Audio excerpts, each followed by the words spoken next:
go, Steelers. Here we go. Here we go, Steelers. Here we go. Here we go, Steelers. Here we go. Welcome into the Steelers Talk Live Show. I'm your host, Jack Sperry. That is your producer, Jeffrey Cooperstein. Imagine not being 5-2. Imagine not being 5-2, baby. Sitting at the top of the AFC North standings, at least for now, with the Baltimore Ravens playing tonight. But Coop, it certainly feels good coming off a 37-point performance from Russell Wilson in his Steelers debut. I didn't even think Russ played like a phenomenal football game last night, Coop. I thought he underthrew some guys. Agreed. I think he dirted some footballs on some guys, on some throws he should have completed. It wasn't a perfect game by any stretch, but the fact that Russ doesn't have to play a perfect football game and you're still capable of putting up 37 points against a top 10 scoring defense in football is something that I thought was very impressive, and I'm very excited to see where this team is going to go for the rest of the season. Absolutely. I mean, the switch to go to Russell Wilson was pretty damn bold by Mike Tomlin. And as he by the way, who was the one advocating for them to go to Russ after a 4-2 start? Would that be Mr. Jack Sperry? Would that be me? Well, I thought it was funny. You had mentioned this in the press conference. Brandon Marshall asked him about it, and Tomlin said, "That's why I'm well compensated." That was a good Tomlin line. That's why I'm well compensated, man. He takes the risks, he takes the blame, he takes the glory, and he takes the praise when it comes to these kinds of decisions. It certainly seemed like Russ was the right call for Mike Tomlin to make. I guess he saw some things in practice, and just in the way these two quarterbacks worked, that indicated that Russ would be the better option. And I kind of feel like last night was a good example of why I think Russ is going to be the long-term answer, at least for this season, at the quarterback position. So on today's show, guys, we got two great segments to get to. Week 7 film takeaways. I have dived into the film. I stayed up to about 4 a.m. yesterday to just Did you really? to take all my notes and get everything going. We already put out a Russ video on the channel earlier today. But today, we're going to be talking about everything not related to Russ, okay? So we'll get into my film takeaways. Then second up today, we're going to get into the latest wide receiver trade rumors. Now, keep in mind that I think the Steelers could trade for Mike Williams at any point, like during this show. So we might have some breaking news live here on Steelers Talk. We will see. I think the only trade that has actually happened while we've been live was Kenny Pickett got traded to the Eagles. Were we live for that? I don't think we were live. I think that was a live day, though, at least. Yeah, it was. Yeah, so we just ended up going live earlier, maybe a little bit earlier. Make sure you guys click that thumbs up icon if you haven't already. I want to give a shout-out to the real ones who are all here at the beginning of today's show. We got Damian Roy here. What's up, Damian? We got William D. We got Cooper Johnson. We got Sellout. We got Hayden Sings. Got my girlfriend Cassie Voth in the chat. Everybody give Cassie some love in the chat for me, if you will. We got Kenneth Leonard Sr. What's up, Kenneth? Got Broccoli. We got John McKee. We've got Lamarian. We've got Bill. We got Ace Wyatt. We got Offsides Edits. We got DV Productions. We got Aiden Whale. We got William D. We got Mason. We got Bobby. We got a bunch of great yinzers in the chat to kick off today's show. In case you guys are wondering, here is our latest slate of live shows here, guys. Okay, so we're going live a little bit earlier on Thursday. Coop has a Mavericks watch party to do next Thursday, so we're going to go live 30 minutes earlier on Thursday. Okay, so we're going to start at 5 p.m. Eastern on that day, and then, of course, we won't go live on Sunday because the Steelers don't play. They play on Monday Night Football against the Giants, so we're going to be going live at 7 p.m. Eastern once again for that live watch party. Hopefully, we see the Steelers improve to 6-2 heading into the bye week. I almost feel bad for Marshall Green. Yeah, I mean, if I had Daniel Jones and I was going up against the Steelers defense, I'd feel bad. I'd feel bad for him for sure.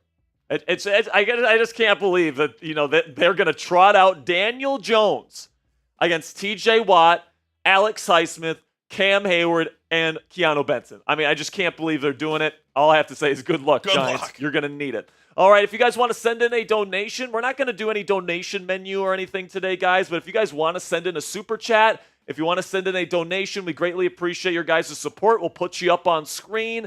If you have a question, you guys can put in a donation. We'll put you up on screen. We can talk some Steelers football here. If you got a question about Russ, you got a question about Fields, you got a question about Tomlin, you got a question about the wide receiver trade rumors, and you want to get on the show, send in a super chat, and we'll put you right next to me here, and we'll put you up on screen for everybody to see your question. And if you guys want to send in a donation to either Venmo, Cash App, or PayPal, we actually do get to keep more of the proceeds if you guys send it in via those channels. So if you guys want to send a little donation to one of those and you want us to keep more of your donation dollars, you guys can send it to @Jack-Sperry, money sign Captain Jack 19 on Cash App, or Captain Jack Rabbit on PayPal. Bless you, Coop. Thank you. You are welcome. All right, now before we get the party started here, man, go ahead and type me in the chat if you guys have clicked that thumbs up icon. We got 126 people watching the show right now. We've only got 30 likes, though. We need to get this up to 50 likes before we get into our first segment today, man. So we've got Mason, who's typing his me. We got John McKee. We got Bobby. We got Ali the Reaper here. Make sure you guys spam those me's. Amaya says, what's up, Koopy? And also Jackie. Let's go Steelers. And also Koopy, are you excited for the NBA season? I'm very excited, Myers. I can't wait. I'll be doing a watch party on Thursday for Mavericks. I'll be with Marshall on Friday for Knicks, so it's going to be an exciting time. It's going to be a fun start to the NBA season for sure. We're still 9 likes away before we get into our first segment. But while you guys are clicking that thumbs up icon, I want to give a big shout out here to all of our Black Diamonds. These are the people that have put in at least $500 in donations on a single Steelers Talk live show or watch party. A lot of these have been donated by Platinum 666 or Kurgan Cold. So big shout out to everybody that's donated a Black Diamond membership. Still haven't gotten to everybody's sticker, so you guys can type your F Sperry's in the chat. Definitely need to get that going this weekend here. Cassie's actually going to New Orleans this weekend to go see Taylor Swift. Very nice. At the Superdome. So I'm going to have some time to myself, and I'm probably going to be getting the computer and making some stickers for the Black Diamonds. So if I haven't gotten to your sticker yet, I apologize. I am going to do my best to get to it this weekend, and hopefully we can fill out a couple more of these stickers. Black Diamonds get their very own Super Chat sticker. They get a Super Chat on every single live show, and they get their very own Watch Party jersey that we wear during the Watch Party. So appreciate your guys' support. We got up to 53 likes, so we can get into our first segment whenever you're ready, Mr. Coop. I'm very excited for this first segment because, I stayed up very late working on it, man. I was watching How long did you stay up? I was stayed up till 4 a.m, breaking down the film, breaking down everything that happened, and I got my takeaways here after rewatching this Pittsburgh Steelers win versus the New York Jets. So without further ado, let's get into it right here on Steelers Talk.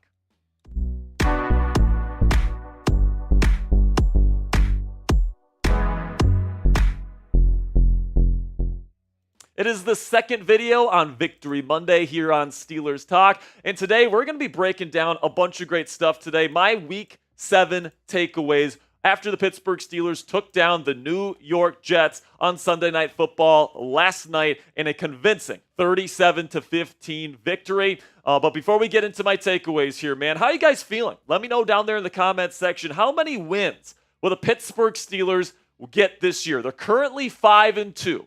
Okay, so what are they going to finish at? Are they going to get up to 10 wins and make it 11 double-digit win seasons for Mike Tomlin here in Pittsburgh? Let me know what you guys think down there in the comment section. For me personally, I think they can get up to 11 or maybe even 12 wins this year. So first up here, some injury updates before I get into my takeaways. So Donte Jackson, it was reported last night that he has been dealing with an AC joint sprain. This was reported by Nick Farabaugh.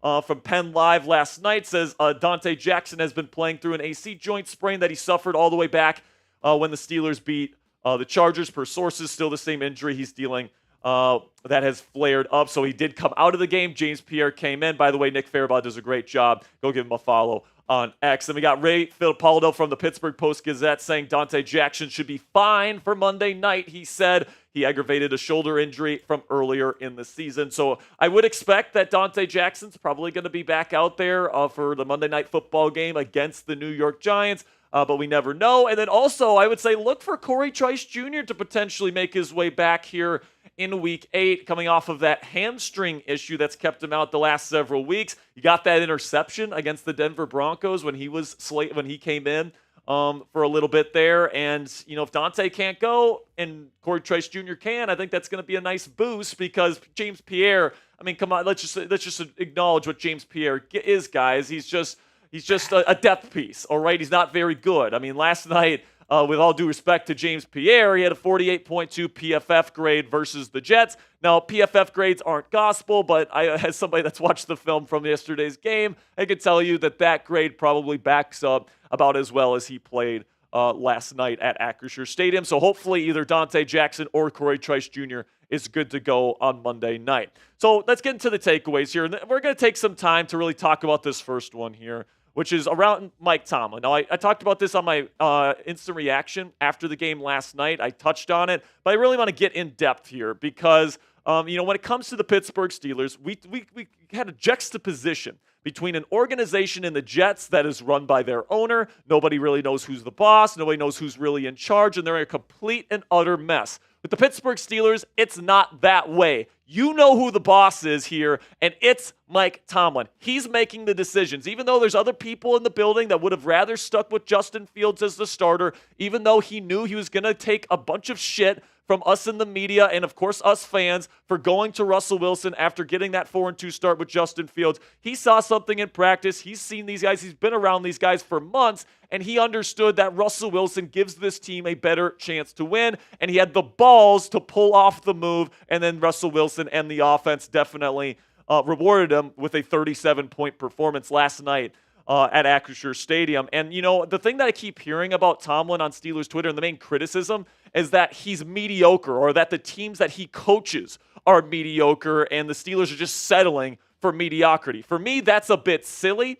The worst one that I hear is, he's just a 9-8 merchant. Well, first of all, Mike Tomlin's only had one 9-8 season as the head coach of the Pittsburgh Steelers. And in his 17 full completed seasons as this team's head coach, he has double-digit win seasons. That's over half of his seasons where he is leading this team to double-digit wins, including last year when he had Kenny Pickett, Mitch Trubisky, and Mason Rudolph as his quarterbacks. All right, so this is somebody that has delivered a consistent, stable culture of winning here in Pittsburgh. Not to mention, Tomlin has the best win percentage of any active head coach in the National Football League in one-score games. That's better than Kyle Shanahan. That's better than Andy Reid. That's better than any head coach you want to throw out. If they have coached at least one full season, Mike Tomlin has the best win percentage of any head coach in the league in one-score games. That is unbelievable, and that shows the mental toughness that he instills in this football team by having padded practices on Fridays, having that old school, tough-nosed mentality, and, has his leadership and, the mental toughness that he instills in his group is just absolutely unmatched in the National Football League today, and the Steelers are damn lucky to have him as their head coach, in my opinion. But Jack, what about the playoffs, man? He hasn't won in the playoffs in such a long time. This is one I hear all the time. And listen, I hear your concerns. And by the way, Mike Tomlin would be the first one to tell you, yeah, we need to start winning in the playoffs. That's why he went to Russell Wilson, because he felt like Justin Fields maybe was the type of guy that could get you to the playoffs, but probably not get you any further past the first round. And that's why he made that move. So Mike would be the first one to tell you, yeah, we need to win in the postseason. But here's the truth, man. It's really, really hard to win playoff games in the National Football League if you don't have a quarterback that is capable of winning football games against top-flight quarterbacks in this league. And let's be frank, over the last half decade at least, this team has not had that. Big Ben Roethlisberger would be kind of good in the beginning of the seasons,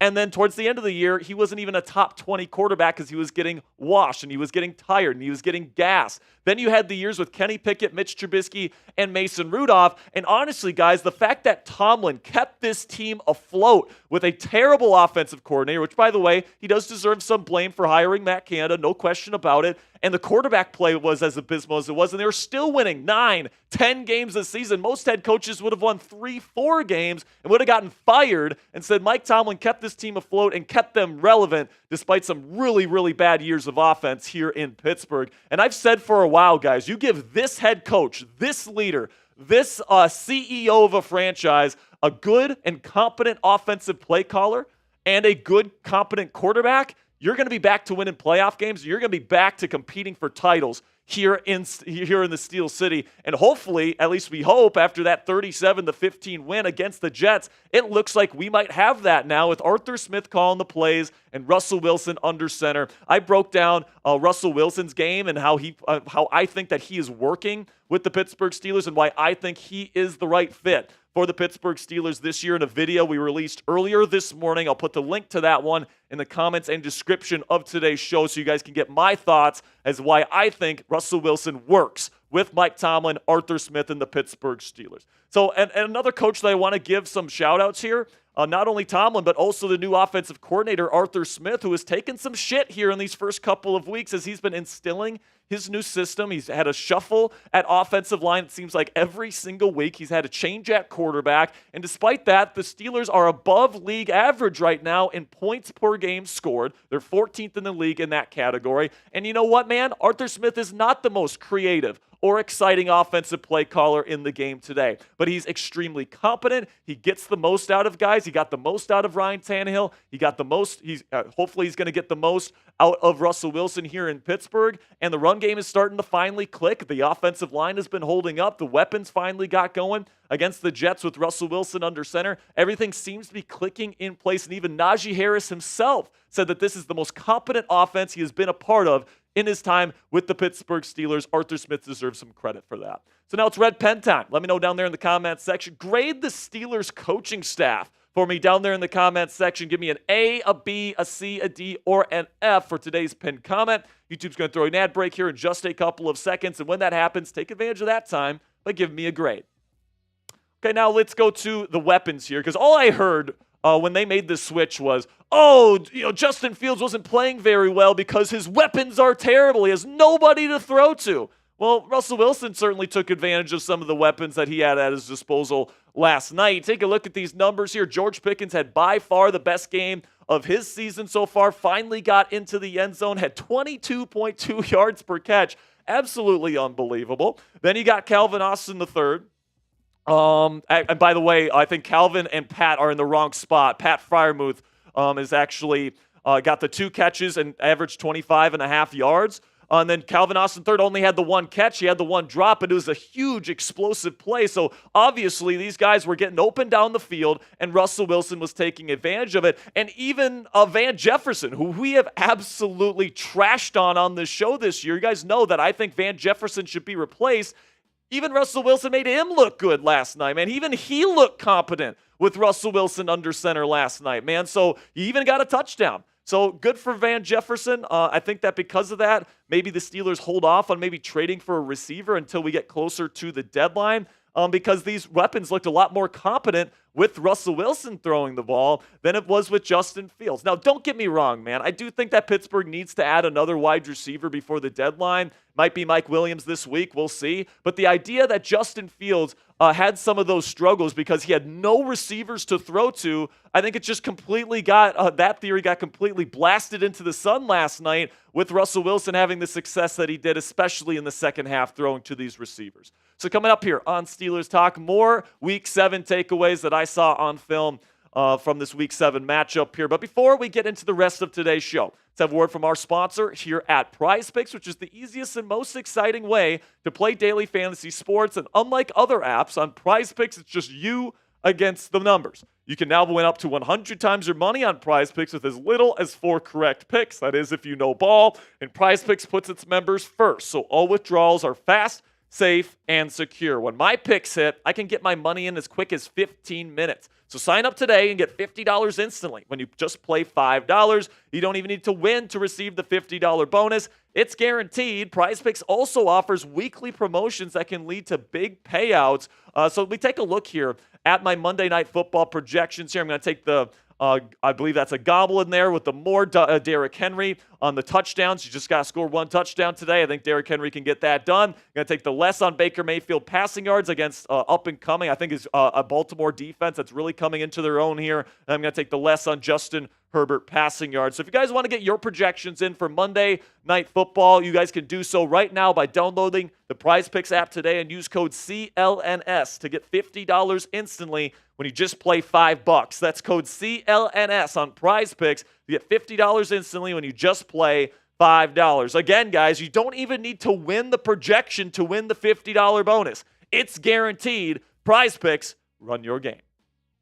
My fourth takeaway here is that the offensive line stepped up, and they've been stepping up all season long. It starts with Isaac Seumalo getting that injury to his pectoral muscle early or late in the offseason, or in the preseason, I should say. Has to miss the first several weeks of the season. Spencer Anderson steps in. Mason McCormick has to step in eventually. Troy Fautano out for the season. Nate Herbig out for the season. James Daniels out for the season. And this unit is still fighting and still kicking. And honestly, man, the offense is looking as good as it ever has behind this ragtag group of offensive linemen that nobody really expected to be starting at this point in the season. Now, to be clear, they were not stellar. All right, they did allow pressure. Broderick Jones certainly had his struggles like he has in every single week this season. I think his PFF grade was like 30.6 or something crazy like that, a crazy low number. But, I thought Mason McCormick had a good week. I thought Ryan McCollum, for like a fourth-string center, played as well as you could expect him to play.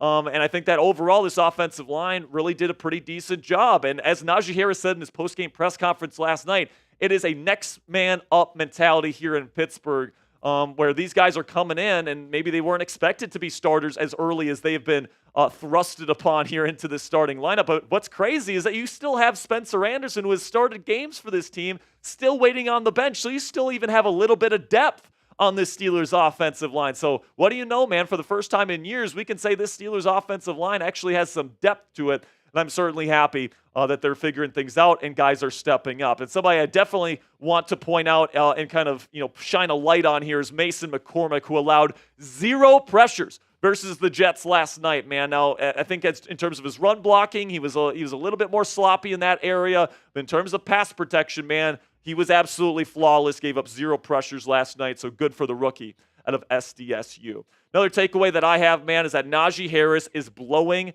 me away. Pause. I think that Najee has absolutely played like a star running back over these last 2 weeks. You take a look at his numbers, almost 6 yards a carry, 2 touchdowns. He is wearing these guys down in the second half of games, and this is the vision that Mike Tomlin and Arthur Smith have come up for Najee Harris. They want to beat these defenses to a pulp, and they want them to suffocate in the fourth quarter. That is exactly the vision that they have been able to execute these past 2 weeks, and Najee is playing like a star running back right now. And if he keeps playing like this for the rest of the season, guys, I don't think the Steelers are going to have a choice. They're going to have to sign him to a new contract.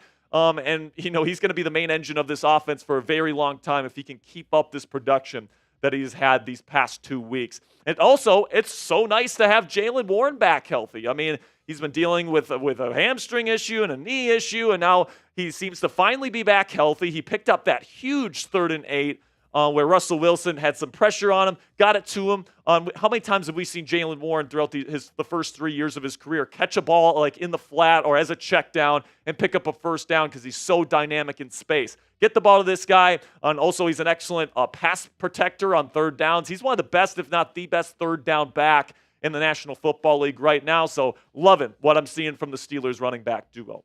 And speaking of young players making an impact here, let's talk about Beanie Bishop Jr. and his big performance last night. 2 interceptions, had a fantastic interception to really change the dynamic of the game at the end of the first half.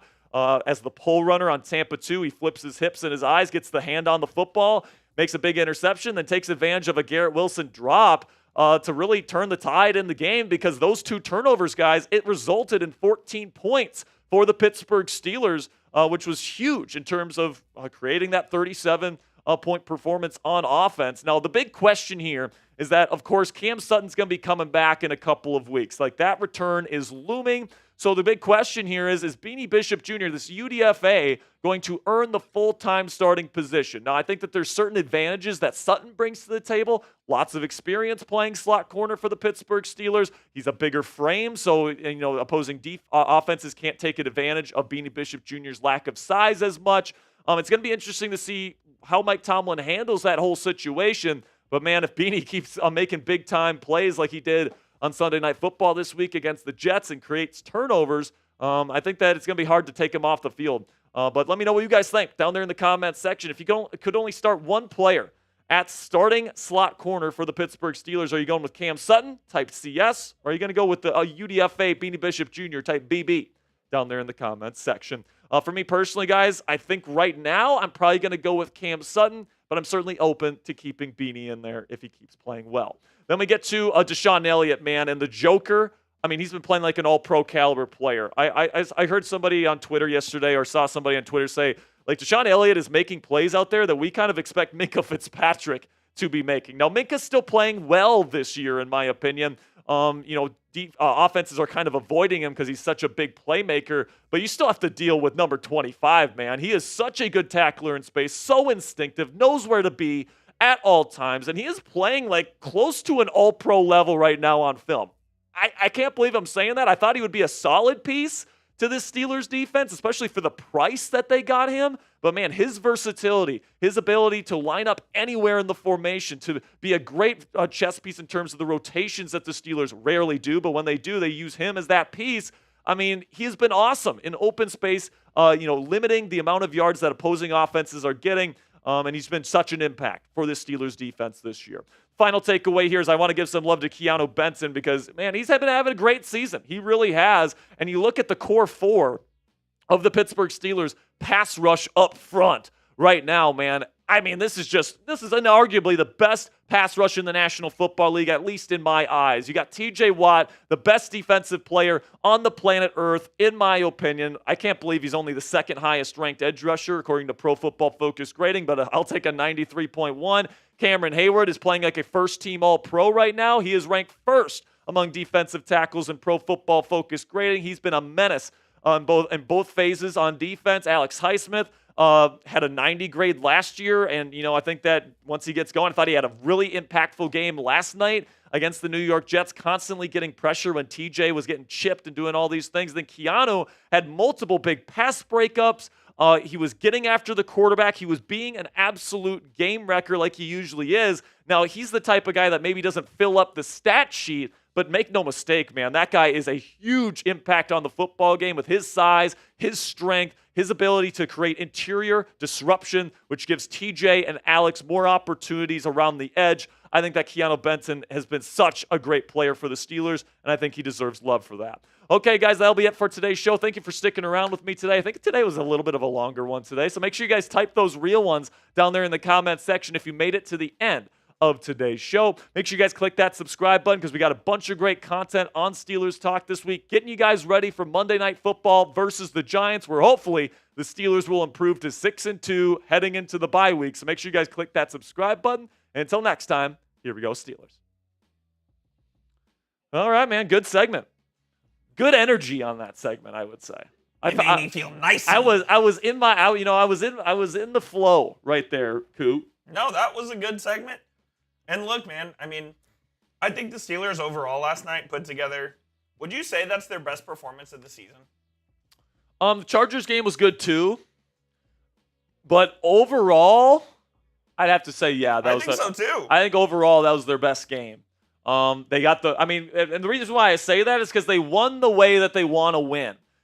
Play great defense, turn the ball over, play great special teams, run the ball, suffocate a defense by the end of the football game. Like the Jets, I mean, you saw the energy that they were playing with. Like, everybody was dead on that defense by the end of the game because the Steelers just pounded them into submission. Pause. Okay? Like, that team and this team that we have here in Pittsburgh, man, it feels like a perfect manifestation of what Mike Tomlin represents as a head coach. Hard-nosed, maybe they're not the most explosive, but they're certainly making big plays right now, and the defense is setting up good opportunities for the offense. The offense is getting in the end zone now when we get into the red zone.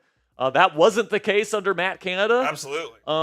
Whether it's Justin Fields or Russell Wilson, you're getting into the end zone here. So I'm feeling damn good about this Steelers team right now, especially heading into this week against the Giants. Now, I will say, people are going to say classic Tomlin trap game. And I get it. Whenever we feel like there's no way the Steelers can lose a football game. They are not losing to this absolute scrub bum fraud team that has Daniel Jones starting at quarterback. It's not happening. Yeah, I don't think so either. I think that Daniel's going to have a real tough time because what he is, Coop, is that he's the worst quarterback when he's under pressure. What do the Steelers do? They constantly put quarterbacks under pressure with just 4 or 5 rushers. They don't blitz all that much. Because they don't have to. Exactly. Yeah. So, that's such an advantage that the Steelers have. I just don't see any way in hell, unless the Steelers just completely shoot themselves in their own face. I just don't see any way that the Giants can come away victorious on our home turf. I 100% agree, man. I mean, we'll see on Monday Night Football. I got to do a short real fast, so give me 60 seconds. I'll be right back. All right, so coming up here, we got Steelers trade rumors. We'll be talking about the latest rumblings at the wide receiver position, what the Steelers may end up doing, as Coop will come across the screen here. He'll wave his towel a little bit. So you know what, man? I'm gonna give some shout outs here. We got John Stevenson in here. We got S Dad. And S Dad did say we lost to 2-10 teams back to back last year. Yeah, you guys, if anyone was here back then watching our watch parties, you guys know that was just an absolute terrible time to be a Steelers fan. I will say, most of the games there, you were having Kenny Pickett and Mitch Trubisky as your quarterback. I think whether you go with Russell Wilson or Justin Fields, you have a better quarterback situation. So, I think that because the quarterback situation is better this year in Pittsburgh, hopefully now they're less vulnerable to those Tomlin trap games, But I certainly acknowledge that throughout Tomlin's career, it's a legitimate gripe to have on Tomlin that, yes, he's got the best record of any active head coach in one-score ball games right now, but he loses some games to some very inferior opponents, and that's just unacceptable, obviously. So I think that we'll see what happens, but I think with the way Russell Wilson plays the game, guys, he's so efficient. He doesn't turn the ball over. The defense is giving up only 14 points a game. It just feels like if this run game keeps going, and I see no reason why this run game isn't going to get going the way that it's been going. If the pass game continues to get better, which I think it will be, because Russ is going to continuously get more chemistry with his receivers. The accuracy is going to improve, in my opinion. I look at this Steelers team as a team with, a 5-2 record, and the arrow is pointing upwards. And I look at the Giants, and they've got the worst quarterback in football against pressure going up against the best pass rush in the game. So, at least on paper, this should be an absolute domination. So we'll see what happens on Monday. Broccoli says D-Hop is still my favorite trade target. We might be talking a little D-Hop today on this show. A DV Production says, Jack, should the Steelers do what the Ravens did with Joe Flacco and Lamar Jackson? Are you talking about go to Justin Fields later in the season? No, I don't think so.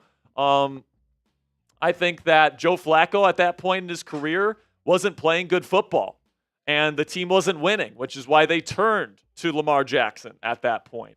And by the way, when Lamar Jackson came in, he wasn't a very good passer. It was like a strictly run offense when Lamar came in. So I think Russell Wilson is better than Joe Flacco was at that point in his respective career. I think the Steelers as a team is better than the Baltimore Ravens was that season.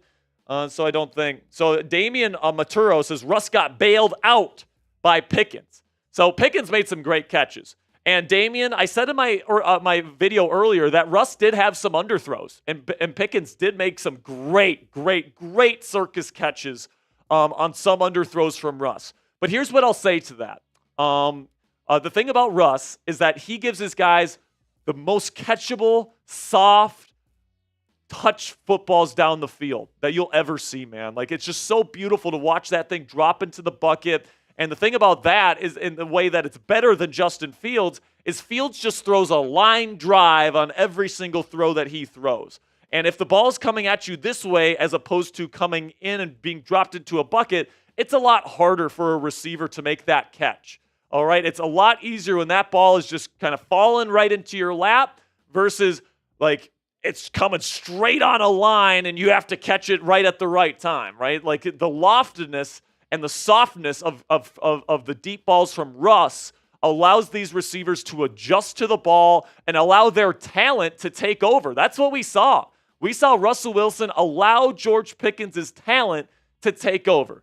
And, the thing about Justin Fields throwing those line drive passes and not really showing any touch on his film, that means that his accuracy needs to be perfect, right? He has to be pinpoint accurate for it to work out, all right? But with Russell Wilson, he doesn't have to be perfectly accurate. And these guys, these talented receivers, or especially George Pickens, I should say, Muth made a great one-handed catch as well. These guys can go out and be the type of talented players that they are. So I think that that's a benefit to Russell Wilson. And I do think that the accuracy will get better as the season goes on because he was pretty much playing his week 1 game. He hadn't played in 10 months. I think he's only going to get better from this point, man. If you guys want to send in a donation, you guys can send it to @Jack-Berry on Venmo, Captain Jack 19 on Cash App, or at Captain Jack Rabbit on PayPal. If you guys want to get on the show, you guys want a question, you guys want to put up here, and you guys want to talk some Steelers football this afternoon, go ahead and send in any amount of super chat, $1, $2, $5, $10, doesn't matter to me. If you want to get on the show, send in a super chat, and we'll put you up on screen. All right, Coop is back. So we got one more. We got one more segment to get to here, Coop. So let's get it going. We got almost 300 people watching live here on a Monday, Coop. I got to sneeze. Give some shout-outs in the chat while I sneeze. Coop's giving shout-outs. Coop's giving shout-outs. Okay, I'm actually good here. You're good? It passed? Yeah, my nose was about to explode. Allergies have been a little rough this week. Allergies have been tough, man, for sure. Okay, let's get it going right now. Final segment of the day, the latest trade rumors at the wide receiver position for the Pittsburgh Steelers. It's no secret that the Pittsburgh Steelers are hunting a wide receiver to trade for before the NFL trade deadline this year. So today we're going to be breaking down the latest Steelers wide receiver trade rumors right here on Steelers Talk. My name is Jack Sperry, your host. And make sure you guys stick around here because we're going to be talking about Cooper Kupp, Deebo Samuel, and even Garrett Wilson at the end of today's show. So make sure you guys stay tuned to get the latest around these wide receivers. But before we get into the content today, when the con artist strikes and when this trade happens, I do think that the Steelers will end up trading for a receiver at some point. Make sure you guys are subscribed because when that breaking news hits, we're going to go live and we're going to be partying it up right here on Steelers Talk. Hopefully, they get a good name to add to this wide receiver room this year. So first, guys, the first name I want to talk about here is the guy that might be the most likely to be traded to the Steelers, and it's Mike Williams. And the reason why he's the most likely to be named a Steeler, or not named, traded to the Steelers, is because the Steelers were interested in him in free agency. The Jets are openly shopping him, and I don't think that he's going to be overly expensive because of his injury history. Take a look at Adam Schefter here, what he had to say about the discussions that the Steelers and Jets have been having. This came out before the Steelers and Jets played on Sunday Night Football. He said the Jets and Steelers decided to table any substantive discussions about wide receiver Mike Williams until next week after the two teams play tonight, talking about Sunday Night Football, according to league sources. So Adam Schefter confirms that Omar Khan and the Steelers have been in communication with the New York Jets regarding a potential trade for Mike Williams. Now, as I'm recording this video, I think that this trade could happen at any moment, and honestly, the sooner the better for the Pittsburgh Steelers. The sooner that they end up making this trade, if they want Mike Williams, the sooner they can get him in the building, and if they make this trade by Tuesday, they can get him into a Steelers uniform and get him into practice by Wednesday, and potentially he could be playing on Monday Night Football versus the New York Giants. And I definitely think this is something that Steelers fans should be keeping their eye out for this week. So you take a look at what I kind of project a Williams trade to look like. I think it would be about a 7th-round pick. All right, maybe it's a conditional 6th that can go down to a 7th. I just don't think it's going to cost all that much because Williams is getting older. He has not been productive this season, and he has an injury history that's a bit concerning. Plus, he's on a 1-year contract. So there's not a whole lot about Mike Williams that makes his price go up. So I think that the Jets right now want to openly get rid of him, and they want to send him to a place that will actually use him in their offense, even though he did have one catch on Sunday Night Football on a 4th down, actually, I think it was, against the Steelers. But I think that they'll probably take a 7th-round pick, and if the Steelers decide to pull the trigger, this is certainly a price that I would be okay with. But personally here, I wouldn't trade for Williams. I would probably rather be patient. I would wait closer to the deadline when some of these teams that are selling are more active on the trade market, and I would get somebody that I think is maybe a bit more equipped to be available in January when hopefully the Steelers are playing football in the playoffs and help this team potentially make a run for a Lombardi trophy this year. And when I look at a guy like Mike Williams, of course you have to worry about the injuries. Of course you have to worry about the lack of production this year coming off of that ACL tear last year. And honestly, man, I think the Steelers can afford to be patient here with the receivers they currently have in the room. Now, Van Jefferson has not been very good this season, but you take a look here at what these guys have been, at what these three receivers, these three weapons did with Russell Wilson under center against the Jets. George Pickens looked so much better and so much more engaged with Russ in there. Over 22 yards per catch for him. Calvin Austin III had a super explosive play. I expect those explosive plays to keep coming in droves with Russ under center. And then Pat Freiermuth has been a very reliable option as well, and he averaged over 25 yards per catch against the New York Jets on Sunday Night Football. So I think right now the Steelers and what they have right now is good enough to hold them off for a little bit. Also, not mentioned here is you got Najee and Jalen, your running backs that are both very reliable running back options. And, I think that Pittsburgh shouldn't be desperate to make a move right now for a receiver. Now, I think that the Steelers like Mike Williams, and they don't view this as a desperation move. So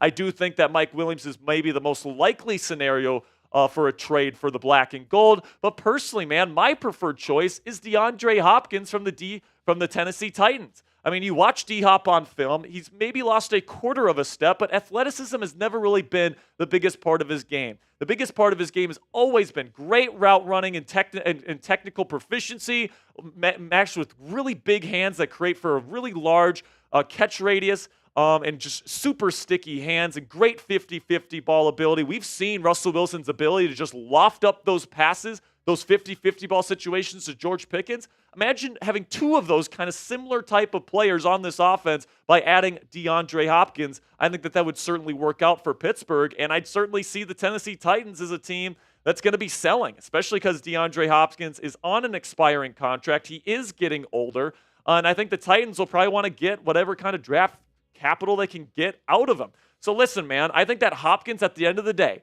does everything that Mike Williams does, only better, plus you get more. I think you get better route running. I think you get more out of DeAndre Hopkins than what you get out of Mike Williams. I think that with D-Hop, he's all about football. He is so locked into his craft and to the game. And I think that really fits with Mike Tomlin and his mentality and what he wants in a locker room. I think he'd be a great mentor to George Pickens, who is still young and a bit immature, if we're being completely honest. I think that DeAndre Hopkins is the right fit for this year's Steelers team. And I think the Steelers, if they have to wait a little bit and even pay a little bit more to get DeAndre, I'm willing to make that move and I'm willing to stay put in order to eventually get DeAndre Hopkins for something around a 5th round pick. The Steelers have 2 5th-rounders this year. I think that the Titans, they're going to look at a guy like DeAndre Hopkins, and you look at what the NFL is going to see Hopkins as. He's aging. He's on an expiring contract. I mean, there's not, in terms of draft capital, I don't think that he's going to be that valuable on the trade market. Honestly, I think Omar Khan can fleece the Titans here out of D-Hop for a 5th-round pick, and I think that this could be a potential, season-altering move for Pittsburgh that just takes this offense to an even higher level than what we saw against the Jets on Sunday night. So pick a wide receiver for me down there in the comments section. Would you want to make the move right now for Mike Williams? Do you want to wait a little bit and get DeAndre Hopkins in a couple weeks or so? Or would you rather get a different receiver? Type O and then let me know which receiver you'd rather have down there in the comments section. For me personally, guys, you guys know my answer. I'm taking DeAndre Hopkins. I think that if you add 2 really, really good deep ball throwers to this offense, that's what I want to do. But let me know what you guys think down there in the comments section. Now, before we get into the rest of today's show, let's have a word from our sponsor here at Fanatics, where you guys can pick up a Russell Wilson Steelers jersey at a great price when you use the link chatsports.com/Russell. Put that in the comments and description of today's show if you want to pick up a Russell Wilson jersey today. No matter what receiver the Steelers end up trading for this year, Russell Wilson is most likely going to be the guy throwing them the passes, all right? So if you guys want to pick up a Russell Wilson jersey, make sure you go chatsports.com/Russ. If you click that link, they'll know that we sent you. So if you want to support the show and you want to get a Russell Wilson jersey, go ahead and use chatsports.com/Russ today. So now let's talk about these guys, because Cooper Kupp, Deebo Samuel, and Garrett Wilson, 3 very big name wide receivers, have been swirling in the NFL kind of trade rumor mill over the last several days. So let's go over the most recent rumors here from some pretty reputable people. So let's start with Ian Rappaport saying, when the flurry of trades happened on Tuesday, it led to more calls, including teams inquiring about Rams wide receiver Cooper Kupp, sources say.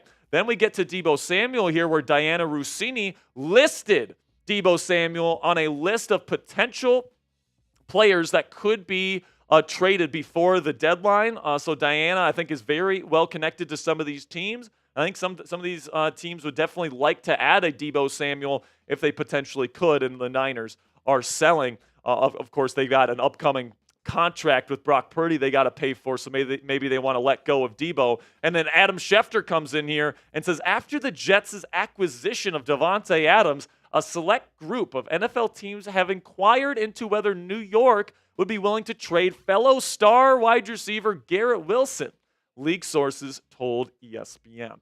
Now, to be clear here, I've been seeing a lot of people on Steelers Twitter saying, if we get Mike Williams when we could have had Cooper Kupp, Deebo Samuel, or Garrett Wilson, I'm going to riot. And it's like, well, listen, man, it's very possible that none of these guys are available because, just because teams inquire or ask if a guy is available doesn't mean that those teams are actually making them available, okay? So let's take a look at these guys individually. Let's start with the Los Angeles Rams and Cooper Kupp. So it's certainly possible, based on their record, why people might speculate the Rams might be looking to sell at the deadline, but it's a little bit tricky because Kupp still has 3 years on his contract, including this year.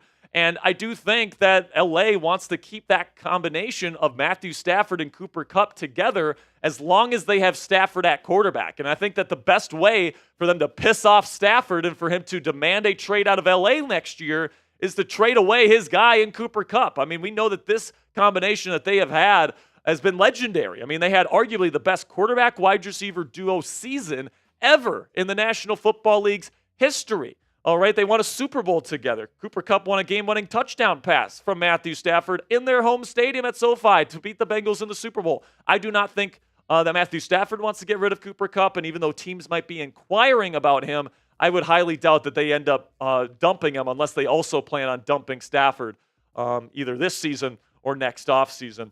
Then we get to Deebo Samuel in the 49ers situation. They're currently 3-4, below 500 for a team that made the playoff or made the Super Bowl just last year, was a couple plays away from winning the damn thing.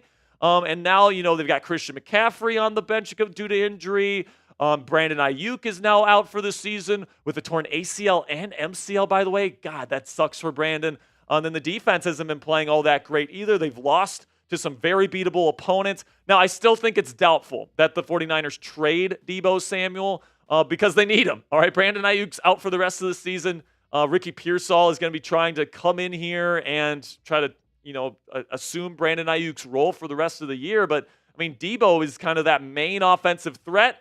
I think that Kyle Shanahan really loves Deebo, and honestly, I think that the 49ers are probably hanging up on anybody inquiring about Deebo Samuel's availability right now. Then you get to the Jets, and as we know, after beating the crap out of these guys on Sunday Night Football, we know that this team's a mess. They're 2-5. Their only wins coming against the Patriots and the Titans, two of some of the worst teams in the league. And by the way, they didn't beat the Titans by all that much either. So when it comes to Garrett Wilson, a lot of people are like, he doesn't mesh with Rodgers. He's upset with the offense. Maybe he demands a trade out. But I'm going to say this right now, guys. There is no way that the Jets trade this talented of a player, this young, when they drafted him that high. All right, and if you're going to get him, you're going to have to pay an astronomical price that there is no way that the Pittsburgh Steelers are going to be willing to pay. Like, they're going to have to give up at least a first-round pick and change to get this guy, and I just don't think the Steelers would be even willing to entertain that at this point. So even if he is made available via trade, I highly, highly doubt the Steelers end up making a move for him. I definitely think Mike Williams is the more likely option. But let me know down there in the comments section, do any of these wide receivers get dealt this year? Do you think Cooper Kupp, Deebo, or Garrett, any of these guys get dealt this season before the deadline? Give me a yes or a no for me personally, if I'm if I'm LA, if I'm San Francisco, if I'm New York, I'm not even considering it, and I'm hanging up the phone. All right, guys, that'll be it for today's edition of Steelers Trade Rumors. I really do appreciate your guys' support. Of course, as long as the Steelers don't address this position, we're going to continue to get these videos out to you guys, letting you guys know the latest targets, the latest developing stuff, the latest on who the Steelers are targeting, all that great stuff. So make sure you guys click that subscribe button to never miss any of our free videos on the black and gold right here on YouTube. All right. There is no way. It's just not happening. It would not happen.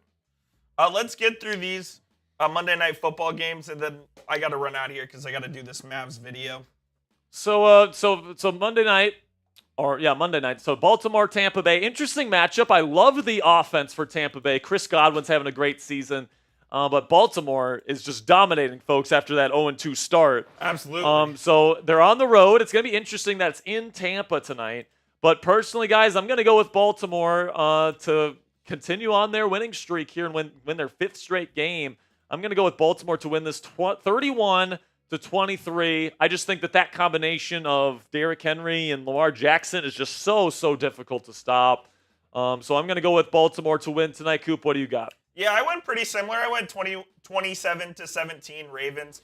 I really like this Ravens defense as well. I think they're pretty good. And then I think Lamar and Derrick Henry is absolutely special, man, on that end. Derrick Henry, Jerry Jones should absolutely just be rotting in his coffin. That he literally had the option to sign Derrick Henry, and he decided not to because they quote-unquote couldn't afford him. And Henry's making him look like an idiot right now.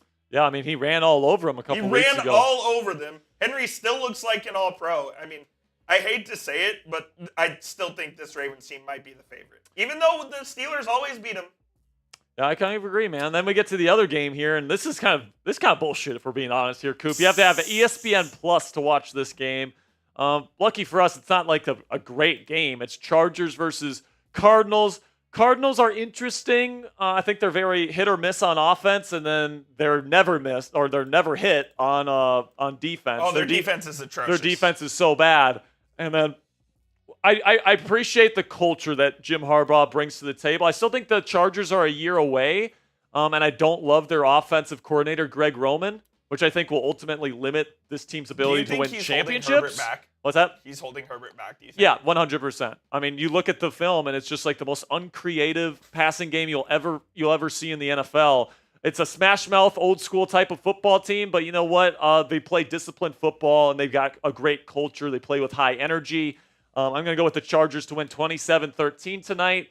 I don't think it's going to be particularly close. And honestly, if you're paying for ESPN Plus just to watch this game, I think you're going to be pretty upset within the first couple of quarters. Yeah, I have ESPN Plus, but full disclosure, I will not be watching any of this game. I'll go 20-10 Chargers, though. I'm going to go a little lower scoring on both of those ends. Like you said, the Greg Roman offense is just pretty uncreative right now, and Herbert's just not having a great year overall. Are they missing Mike Williams? I mean, the thing about Mike is that he is legitimately like a really good 50-50 ball winner, which is why the Steelers are interested in him. You know, they know that, Russell Wilson throws that beautiful moon ball, and he can just drop that thing in a bucket.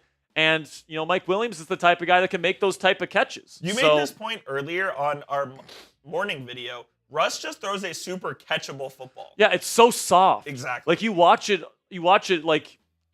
it real speed, and it almost looks like it almost looks like it's floating. Yeah. Like it's just right there for the receiver to pluck out of the air, as opposed to Fields, who throws like a line drive every time, and you have to get your hands right in the right spot, and your body position has to be just right. Whereas if you loft it up in the air a little bit and you put it in a place where your guy can go up and make a play, like Russ does time and time again, like he doesn't have to have perfect accuracy for guys to go make plays. George Pickens' talent shined yesterday, whereas with Justin Fields, it was a little bit hidden because he didn't have opportunities to go make those types of plays with him. Well, let's hope for a Tampa Bay Buccaneers win tonight because F the Ravens. F the Ravens. Hopefully the Steelers are in sole possession of first place in the AFC North tonight. Guys, we got almost 300 people watching still, so I want to thank everybody for watching today's show. We'll see you guys on Thursday for Steelers Talk Live. Again, we're going to be going live 30 minutes earlier than normal, so 5 p.m. Eastern. Yep. So we'll see you guys then. And until next time, here we go, Steelers. Adios.